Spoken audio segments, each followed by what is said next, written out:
오늘은 제 30분을 이제 할 차례고, 일반적으로는 그냥 1장, 2장 하면 30장에 해당되겠습니다.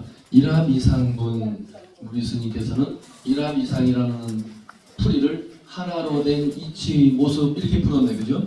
네, 하나 일합 이상 하나로 된 이치 모습 그렇게 풀이해놓고, 자 바로 해설은 볼 거 없이 바로 본문으로 넘기십시오. 오늘은 한번 읽어봅니다. 본문 먼저 306조 이 세상 모든 것이 그저 이름일 뿐, 이렇게 또 우리 스님이 소제목을 붙여놨습니다.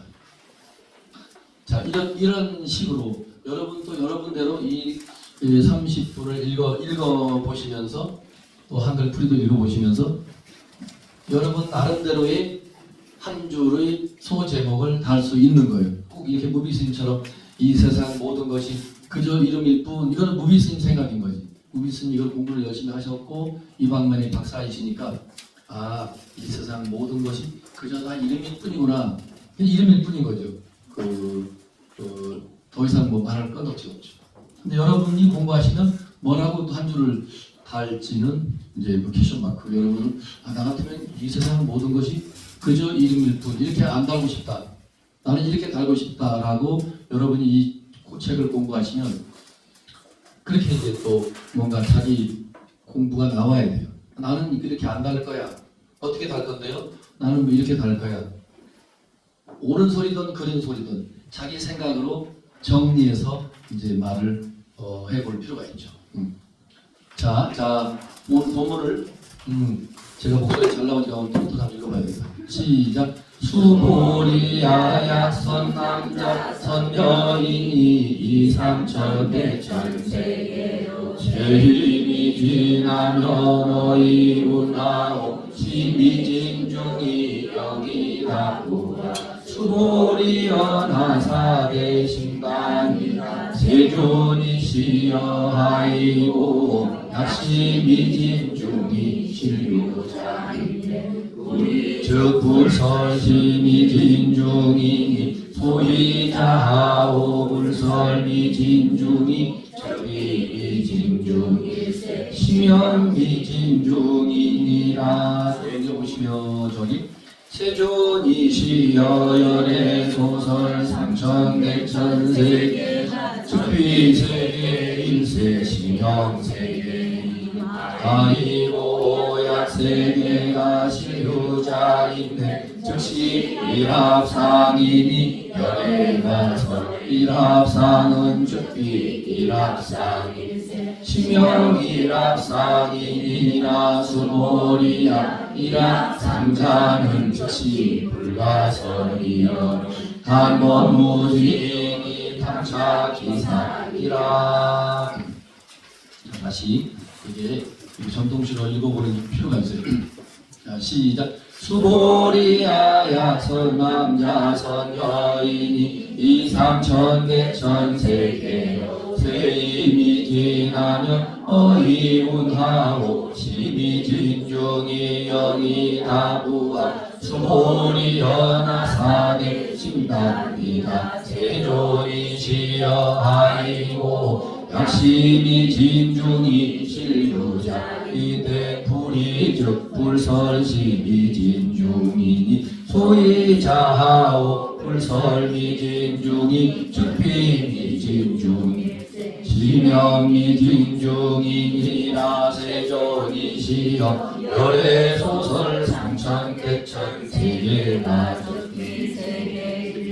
심형세계니 하이고 약세계가 진료자인데 정시 일합상이니 열애가설 일합상은 즉위 일합상일세 심형 일합상이니라 수보리야 일합상자는 즉시 불가설이여 단번무지니 탐차기사니라.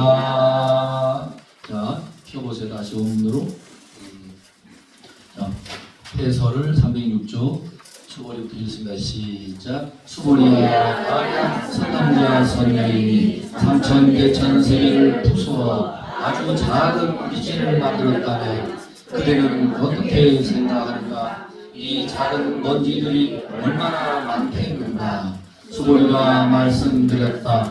매우 많습니다. 세존이시여. 왜냐하면 만약 이 작은 먼지들이 진실로 있는 것이라면 부처님께서는 그 작은 먼지들에 대하여 말씀하시지 않으셨을 것이기 때문입니다. 왜냐하면 부처님께서 말씀하시는 작은 먼지들은 그 작은 먼지들이 아니고 그 이름이 작은 먼지들이기 때문입니다. 세존이시여 여러분께서 말씀하시니 삼천개천 세계도 곧 세계가 아니고 그 이름이 세계일 뿐입니다.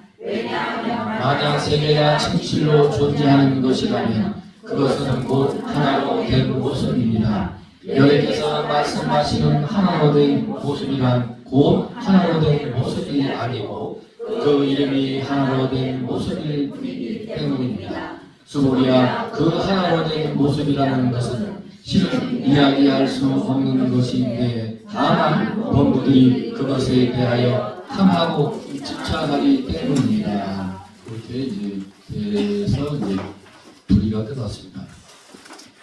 이게 이제 우리 무비스님께서는 이제 305쪽의 하단에 한번 보십시오. 305쪽 하단 중간쯤에 불교는 모든 것을 연기로 설명한다고 그랬죠? 네. 근데 무비스님이 설명을 잘해 놓으셔서 제가 한번 읽고 싶어요. 같이 시작. 불교는 모든 것을 연기로 본다. 우리 지수와 사대와 모든 화합하여 이루어졌고 풀 한 폭이 나무 한 그루까지도 인연이 합해져서 이루어진 것이다. 이 세상 만물이 수많은 분자와 원자가 합해져서 이루어졌다는 것은 현대 물리학자들이 증명해내었다. 물리학자들은 물질의 최소 단위를 터크라고 명명하였는데 그것조차도 어떤 고정 불변한 하나의 독립된 물질이 아니라 분석할 수 없어서 그렇게 합해진 것임을 입증하였다. 그렇듯 우리 눈에 들어오는 모든 것은 전부 일학 하나로 합해진 것이다. 먼지도 역시 무상이고 공한 것이고 그 먼지가 한 덩어리로 합해져 형성된 지구, 우주도 역시 공하고 무상한 것이다. 그래서 앞에서 말씀드린 금강경은 무상위종이다라는 것을 놓치면 안 된다. 인연에 의해서 합해져서 한 덩어리가 되어 어떤 형체를 이룬다고 해도 그것은 그대로 공이다. 모든 것을 당체의 측공으로 보는 것이 도살의 안목이다. 지수화풍 사대와 오원으로 이루어졌다고 하나하나 분석해서 보는 것을 분석공이라고 한다. 이는 성문 영가의 소명이다. 보살은 자기 자신은 물론이고 사랑하는 가족, 친지, 일체사를 단체의 축복으로 안다. 그래서 집착하지 않고 더욱 열정적으로 사랑하고 봉사한다. 자기 자신부터 공하다는 것을 알기 때문에 남기고는 보살의 훌륭한 보살이 나오는 것이다. 이렇게 무비스님 그 해설이 너무 잘 돼서 한번 여러분들 집에서 솔직히 읽어보고 싶은 손 들어보세요. 한 분, 두 분, 세 분, 네 분, 다섯 분, 얼굴 많다. 훌륭하십니다. 그래서 이게 이제 공부를 많이 하시는 훌륭한 큰 스님이시니까 얼마나 공부를 많이 했으면 이렇게 멋지게 설명을 잘 해주고 있으십니다. 불교에서 당체의 측공이라는 말도 금강경이 다 끝나가고 있는데 당체의 측공이라는 것은 무비스님이 끌어오신 말씀인데 한문투의 말씀이라 좀 해설이 필요하죠. 당체 직공이라고 하는 것은 보는 쪽쪽 우리가 보고 느끼는 있는 그대로로 실체로 보지 않고 공으로 본다는 거예요. 그냥 그 본질은 본래 공이라고 알아버리는 거예요. 차려 버리는 거죠. 지금 이렇게 스님은 강의한다고요 강단에 앉아 있고 여러분은 또 그렇게 앉아 계시는데 이 앉아 있는 현상 이대로가 사실은 공으로 보는 거지. 근데 단순하게 공으로 보면 불교가 허무주의로 빠져요.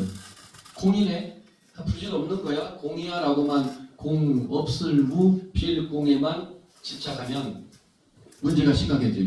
불교를 잘못 공부하면 공무 저희 갔더니 금강에 전부 공일이 없대. 인생 허망한 거야. 그게 아니거든요. 그래서 이 후반기에 이 금강경에서 부단 불멸분 있었죠, 그죠? 부단 단멸이 없다는 거죠. 단멸이라는 거 없으면 묻자예요. 우리가 앞에서부터 계속 무 없음 한참 설명하다가 우리 1250명 제자들을 포함해서 말세의 불교를 믿는 수많은 불제자들이 부처님이 금강경에서 없다고 했잖아. 없다는 말이 다른 한자의 용어로 단멸이라고도 표현해요. 없음을 단멸이라고 그래요. 단멸, 끊을 단, 소멸할 멸자. 모든 건 다 끊어버리고 소멸하고 없음. 근데 불수 부단분, 단멸, 단멸, 부단 불멸분에서는 단멸이라고 하는 것도 하나의 한쪽으로 기울어져 있는 견해라는 거죠. 그러니까 영원하다는 것도 영원하다는 것에도 이 세상은 영원한 거야라고 그 생각을 안 하시겠지만 영원하다고 하는 것에도 우리가 한쪽으로 기울어지면 부처님 가르치면 위배되는 거예요. 영원하지 않다. 그리고 다 모든 건 공이야 없어라고 해서 없는 게 진리고 공이 진리라고 또 탁 믿어버리면 안 되는 거죠. 그래서 불교가 어려운 말로 자 따라하십니다. 중도. 부처님의 가르침은 첫째도 둘째도 중도의 가르침이다. 부처님이 팔만대장의 가르침은 사실은 그 중도라는 그 한 단어만 외우셔도 불교를 그 중도의 입장에서 여러분이 설법도 듣고 법문도 듣고 강의도 들으면 굉장히 유익해요. 누가 법문을 하는데 공의 입장에서만 막 얘기하면 그건 중도가 아닌 거지. 또 영원하다는 입장에서만 또 설명하면 그것도 또 문제가 발생하죠. 그래서 부처님이 가르치면 중도의 가르침이라고 하셨고 마지막 열반하실 때에도 마지막 구도자가 지나가다가 푸시나가라에서 부처님이 이제 오늘 내리고 돌아가신 일본 직전인데도 아난다한테 막지 마라. 나 열애 부처 세존에게 최후의 그 구도 도를 놓는 마지막 사람이다. 나하고 마지막 인연인 거죠. 내가 아무리 아파도 상관없으니까 아난다야 막지 마라 그래서 막지 않고 아난다 입장에서는 자기 스승님뿐만 아니라 사촌 형님이기도 하고 저 집안에서 출가 이전에 사촌형, 육촌형 따지지는 않지만 그렇게 존중하고 존경하는 형님일 뿐만 아니라 정말 진리 스승을 받들고 이제 그 열애가 최후의 열반에 지금 직전에 있는데 최대한 우리 부처님, 우리의 영원한 스승 마지막 가는 길을 조금이라도 평화롭게 힘들지 않게 해주기 위해서 안 됩니다. 지금 부처님 만날 수 없습니다라고 하는 이야기를 방에서 듣고 하는데 그렇게 하지 마라. 들여보내라. 그때는 뭐 들어갈 방 우리 이런 방은 아니겠지만 그래서 그 마지막 유행자가 묻잖아요. 그 어떤 것이 뭐 올바른 부처님 가르침, 올바른 진리입니까? 또는 지금 우리가 알고 있는 힌두교, 뭐 브라만교, 오늘날 인도인들이 석가모니 이전부터 숭상하고 믿어왔던 그 수행법 또는 그 종교 거기에 뭐 진리가 있습니까? 라고 물었을 때 부처님께서 8정도가 있으면 그게 부처님이 설했건 브라만이 설했건 예수님이 설했건 따질 거 없다. 근데 그 어떤 누가 가르침을 줄 때 그 사람의 가르침 속에 8정도가 없으면 그것은 올바른 진리가 아니다라고 최후의 가르침을 주고 가셔요. 그리고 마지막에 이제 그 법을 의지하고 법등명 자등명 법을 의지하고 진리를 의지하고 자기 자신을 등불로 삼으라고 최후의 유언을 하시는 거죠. 그리고 불방인 천번 만번 강조해도 지나치지 않는 인생 짧다 무상하다. 무상은 이때 무상은 항상 상자죠. 없을 문자. 무상 즉 영원하지 않다는 거예요. 인생 100년 요즘 말로 번쩍이야 잠깐이야. 그러니까 알았나야. 방해하지 말라. 무상은 100년 인생은 눈 깜짝할 사이 신속하게 번개같이 지나가니 게으르지 말고 그 말이 한문으로 방해하지 말고 그 말이에요. 방일. 문자를 쓰면 우리 식으로 그냥 순수하게 게으르지 말고 부지런히 정진해라 그래요.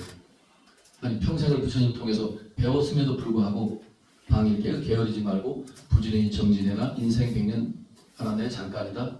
그러면서 부처님 가시면 우리는 누구를 또 의지합니까?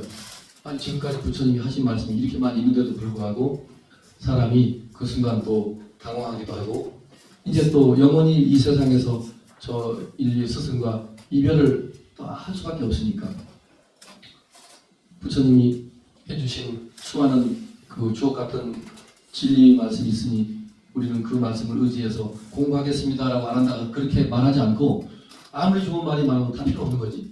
스승이 사라져 버리니까. 그러니까 우리는 누구를 의지하니까 하니까 안 한다 슬퍼하지 마라.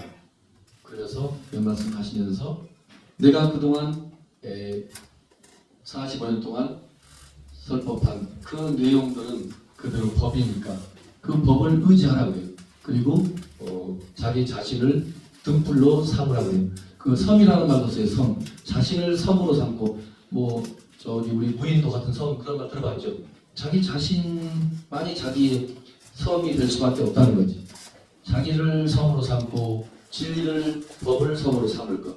조금 쉽게 말하면 자기 자신을 등불로 삼고 진리를 부처님 경전이 있으니까 그것을 등불로 삼으라고 합니다. 이 금강경도 결국은 표현만 다를 뿐이지 저번 시간에 말씀드린 대로 그 전반부와 후반부에 나눠서 계속 반복되는 말씀이 많긴 하지만 결국은 우리들에게 금강경이 일관되게 네 가지 사상, 아인, 중생, 수자 사상뿐만 아니라 또 법상, 비법상까지 하면 육상이라고 해요. 법상, 아인, 중생, 수자의 사상도 있을 뿐만 아니라 또 법에 대한 법은 객관세계, 삼라만상, 객관세계에 대한 이 아인, 중생, 수자를 다 합쳐놓은 것이 또 법상이라고 해도 됩니다. 아인, 중생, 수자를 합쳐놓은 그 법에 대한 그 집착도 내려놔야 되고 그 다음에 비법상 법이 또 아니라는 것에 대해서 공이야 없음이야 라고 또 거기에 우리들이 또 이렇게 또 기울어져 가지고 사상을 다 내려놓고 다 모든 게 텅빈 공이야 라고 우리가 또 그쪽으로 집착할까봐 부처님께서는 법이라고 하는 그 집착도 내려놔야 되고 법이 아니라고 하는 그 생각도 내려놓으라고 하면서 아인, 중생, 수자, 법상, 비법상, 육상이라고 해요. 육상. 그 육상으로부터 완전한 우리가 해방이 된다면 그야말로 그 해방된 그 사람을 우리는 금강경식으로 아라한이라고 해요. 진정한 아라한. 이 글로 지식으로 배워서 아라한이 되는 게 아니고 자기 체화돼서 스스로 체득해서 이제 자기 내면의 그 지혜가 개발되는 거죠. 사상이 다 떨어져 나가고 육상이 다 떨어져 나가면 자동으로 지혜가 눈에 보이는 건 아니에요. 지혜가 눈에 보이고 그런 건 아니겠지. 그러나 그것을 무상으로 보는 것, 또 모든 삼라만상 존재하는 모든 것이 공으로 볼 줄 아는 것, 또 반야신경에서 말한 것처럼 말하면 관세음보살님이 반야바라밀다 수행을 행할 때에 모든 법이니까 모든 법이 본래 텅 비어 있음을 비추어봤다 하거든요. 그러니까 모든 것이 본래 공인 줄을 비추어보는 그 깊이가 완전한 깊이일 경우에는 그거 이제 반야신경이나 금강경에서 그걸 깨달음이라는 거예요. 깨달음이 다른 게 아니고 공으로 완전히 볼 줄 아는 거지. 그러면서 공으로 완전히 보게 되고 나중에 공이 아니야 라는 거기에도 우리가 이제 집착하지 않게 된 거죠. 자, 오늘 이렇게 이제 넘어가면서 한 말씀 더 드리면 지금 일합이상구는 저를 보세요. 여기 작은 먼지 알갱이 하나가 합쳐지는 지구 덩어리예요. 지구 덩어리. 이 거대한 200개의 나라, 250개의 나라가 이 지구상에 존재하는 나라도 많고 상상을 초월하는 우주 지구만 해도 그 숫자를 헤아릴 수 없는 동물, 식물, 광물 할 거 없이 끝도 한도 없지만 이 금강경식으로 표현하면 일미진이라는 것은 아주 거의 뭐 눈에 보이지도 않을 정도로 미세한 미세한 먼지 이를 우리 불교 하문에서는 티끌 진자를 써서 미세한 미자 거의 눈에 안 보이는 거예요. 근데 그 눈에 보일랑 말랑하는 그 작은 먼지 알갱이의 그것을 확대해 놓으면 그게 지구라는 거죠. 또 그걸 또 확대해 놓으면 그게 이제 우주인 거죠. 그러니까 결국은 먼지 하나나 우주 전체나 하나라고 이제 보는 거죠. 금강경도 그렇고 또 이 대승 불교 전체에서도 그렇고 모든 것을 하나로 보는 것이 이게 또 중도라고 설명도 하면서 다른 표현으로는 하나로 또 설명하는 것이 특히나 대승불교에서 지금 저 마당에 법성계도 지금 펼쳐서 풀어놨지만 법성 원융 무이상 그러잖아요. 그죠?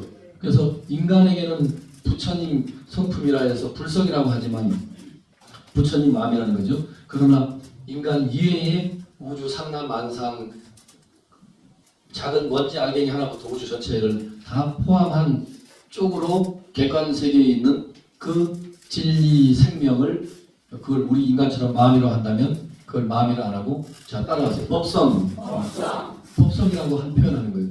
우리 속에 있는 거는 마음 또는 불성 이렇게 말하고 우리 속에 있는 불성이나 우리 바깥에 있는 먼지부터 우주 전체가는 법성이라 하는데 내 속에 있다 하니까 또 어디 심장이 있나 위장이 있나 또 물어보면 곤란해요. 그게 능엄경에 가면 아라는 존자가 부처님한테 많은 질문을 해요. 나 부처님도 질문을 해요. 마음이 어디 있노? 그러니까 마음은요 이렇게 쳐다보고 서로 쳐다보는 거기에 제 마음이 있습니다. 뭐 여러 가지 설명을 하는데 부처님이 다 아니라고 그래요. 아니다. 그런 이제 그 설명도 있다시피 마음은 안에 있는 것도 아니고 밖에 있는 것도 아니고 중간에 있는 것도 아니고 이 뇌 속에 있는 것도 아니고 어디에 있는 것도 아니면서 전체에 또 다 있는 거지. 어디나 다 있는 거예요. 참 그렇게 설명해서 법성은 그냥 우주 전체를 이제 하나로 보는 거죠. 저 법성계가 화엄경의 세계를 신라의 의상 스님이 요점 정리해서 요즘 같은 박사학위 논문이란 말이죠. 자기 스승 지영 스님에게 갖다 바친 거니까 210자로 갖다 지어서 시 하나의 노래 형식으로 실은 7자 글자씩 딱딱 맞춰가지고 한시를 짓듯이 3, 7은 20일 210글자로 만들어놨는데 법성은 무이상 그래요. 법성은 둥글어서 두 모양이 없다는 하나라는 거죠. 하나. 이 금강경 오늘 30분에서도 그 이제 하나를 이야기합니다. 일합상이다 이거죠. 자, 그래서 거기 보면 수보리야 만약 선남자 선녀인이 삼천대천 세계를 부수어 아주 작은 미진 먼지를 만들었다면 그대는 어떻게 생각하는가? 이 작은 먼지들이 얼마나 많을까? 이거는 인도나 중국이나 다 이제 비유법이 너무 가장법이 센데 그냥 여기 흙 한 덩어리 주먹을 쥐고 야 이 흙 한 덩어리에 이걸 다 하나하나 나누면 그 먼지 숫자가 얼마나 되겠니라고 물어봐도 기절초풍일 텐데 그죠? 여기 한 덩어리 흙만 해도 기절초풍 어떻게 그걸 숫자를 알겠어요? 흙 한 덩어리 좀 쥐었어요. 여기를 갖다 놓고 이거를 하나하나 먼지로 나누어서 한번 개수를 헤아려봐라. 불가능하잖아요. 그죠? 그런데 인도나 중국이나 이 풍이 세고 비유법이 세서 이 한 주먹 한 덩어리 먼지 한 덩어리 흙덩어리를 갖다 놓고 비유를 안 하고 또 지구 덩어리만 가지고도 말하는 게 부족하니까 그냥 이 무한한 삼천대천세계는 무한한 우주를 말해요. 무한한 우주를 다 그냥 무한한 우주가 자 저를 보세요. 이 작은 요 손에 요게 지금 믹서기 같은 분쇄기를 합시다. 무한한 우주를 요 분쇄기에 넣고 분쇄했다 해봐요. 한 덩어리도 지금 내 머리가 이해가 안 되는데 우주 전체를 분쇄기에 넣고 분쇄했을 때 그 먼지 알갱이의 숫자가 많겠냐 적겠냐 이렇게 물어보는 거예요. 부처님 묻는 것도 어마무시하다 그죠? 그러니까 이 소보리가 당연히 뭐라고 합니까? 매우 많습니다. 부처님이시여 세존이시여 왜냐하면 만약 이 작은 먼지들이 진실로 있는 것이라면 부처님께서는 그 작은 먼지들에 대해서 말씀하시지 않으셨을 것이기 때문입니다. 왜냐하면 부처님께서 말씀하시는 작은 먼지들은 그 작은 먼지들이 아니고 그 이름이 작은 먼지들이기 때문입니다. 무엇인지 모르죠. 그냥 이리 꽈고 저리 꽈고 꽈배기 요리조리. 그래서 처음부터 끝까지 금강경은 따라하세요. 즉비 논리, 즉비 사상. 즉비라는 게 보즉자 아니 비자야. 무조건 들이대면 아니다 이러는 거예요. 그래서 어떤 사람이 비유를 잘하는데 내가 집에 가서는 내 남편이 있으면 부인이잖아, 그죠? 남편한테만 부인이라는 게 해당되지. 아들 딸한테는 부인이 아니고 엄마잖아, 그죠? 그리고 또 밖에 나가면 또 여사님, 또 사모님. 그 아주 단순하게 얘기해도 이 한 가정주부인 내가 그때 상황에 따라서 사모님, 여사님, 아주머니, 아줌마, 엄마, 어머니, 할머니 다 나야, 그죠? 그런데 그때 관계에 따라서 부르는 호칭이 다 다르다고. 누구마따라 또 학교에서 강의하면 강사, 또 자원봉사자면 또 자원봉사자. 그러니까 뭘 하나로 이것이다라고 고정시켜서 말할 수 없다는 거지. 그래서 그 금강경에서 저 앞부분에서 진리라고 하는 것은 무유정법, 그 결정할 정자 무유정법. 끝없는 위없는 최고 최상의 진리는 고정된 법이 아니다라고 금강경에서 말합니다. 명안욕따라 참막참보리 무유정법이 쉬운 말로 해서 고정불변하다라고 말하면 그것은 최상의 가르침이라고 할 수 없다는 거죠. 최상의 가르침을 할 수 없어. 고정불변한 것이 아니기 때문에 그 열애의 가르침이 또 다른 말로 최상의 가르침인 거죠. 약간 정확한 비유는 아니지만 물이 고이면 썩는다 그러죠. 물이 고이면 썩어요. 물은 계속 흘러야 되죠. 우리 한문으로 법법자도 보면 물수변에 갈것자를 써놨어요. 물수변에 갈것자. 법이라는 것은 다른 게 아니고 물이 흘러가는 대로 이제 물이라는 게 참 그래요. 높은 데서 낮은 데로 흐르지 낮은 데서 높은 데로 흐르지는 않잖아, 그죠? 흘러가다가 바위를 만나면 바위를 넘어가든지 폭포를 이뤄서 아니면 못 넘으면 옆으로 위에서 가든지 그러면서 끊임없이 그 물은 길을 내고 가는 거죠. 물길 따라 들어갔죠. 물길 따라 계속 그래서 이 부처님의 특히 금강경에서도 어떤 끊임없이 고정불변 우리들이 사고체계랄까 우리들의 어떤 고정관념을 철저하게 깨부숴주는 가르침이 처음부터 끝까지 이어지고 있어요. 엄마라는 그 고정관념을 깨버린 거지. 자녀들에게만 엄마인 거지. 그 남편한테는 부인일 뿐이잖아요. 엄마라는 고정불변은 없는 거지. 그 자녀들에게만 엄마일 뿐인 거예요. 밖에 나가면 오히려 또 다른 그 호칭으로 내가 대접도 받고 다른 사람과도 관계가 설정되고 그러는 거죠. 그래서 여기서 또 부처님께서는 작은 먼지 하나든 삼천대천 세계든 이름이 먼지일 뿐인 거고 이름이 삼천대천 세계 우주일 뿐인 거지 이 덩어리가 우주야라고 또 고정불변한 건 없는 거죠. 그 우주가 깨지면 흩어지면 작은 먼지 알갱이로 변하는 거고 그 작은 먼지가 또 달라붙고 붙어서 한 덩어리를 이루면 또 거대한 우주인 거고. 그러니까 거대한 우주 극과 극을 극미 가장 작은 그 먼지 알갱이와 대비된 극단적인 대비가 우주를 말하는 거죠. 부처님이 지금 우주 전체와 작은 먼지 알갱이 하나가 따로따로 나눠 놓으면 따로따로인 것 같지만 사실은 일합상이라는 거지. 하나라는 거죠. 그러니까 먼지 하나에만 집착해도 안 되고 삼천대천세계 우주 전체에 집착해서도 안 되고 그렇게 돼 있죠. 수불이야 그 하나로 된 모습이라는 것은 실은 이야기할 수 없는 것인데 다만 법무들이 그것에 대하여 탐하고 집착하기 때문이다라고 그 마지막 308페이지에서 번역도 하고 있습니다. 311쪽 보면 그러다 보니 하나님 있죠. 그 부분 읽어봅니다. 시작. 그러다 보니 금강경에서는 이 세상 사람들이 좋아하는 것, 불교에서 중요하다는 용어를 전부 끌어다가 계속 깨뜨리는 수고를 하는 것입니다. 그 모든 것이 오로지 우리 마음속 인간관계에서 잘못 인식되어 있는 상념, 이미 덩어리로 굳어져 가는 관념을 과감하게 깨뜨린다면 금강경은 공부한 보람이 있으리라고 생각합니다. 1교시 시간을 일단 마치겠습니다.